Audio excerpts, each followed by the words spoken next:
তেজপাতা, তেল বসিয়ে দিছি, পাঁচ ফোড়নটাকে দিয়ে দিছি। একটা আলুর তরকারি বানাবো, টমেটো, ছোলা,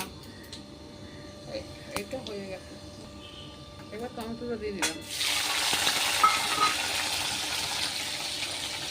এখন আলু ছোলা হয়ে গেছে।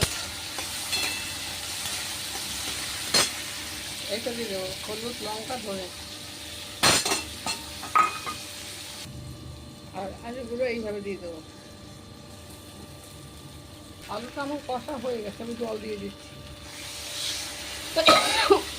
এই দেখুন, আলুর ভাঙাচোরা তরকারি, ডালও বলতে পারেন, আলুর তরকারিও বলতে পারেন, যেটা ভালো লাগে আপনাদের। কেমন হচ্ছে দেখতে বলবেন। ভর্তাকে আলুটা সেদ্ধ করে রেখেছিলাম ভর্তাতে।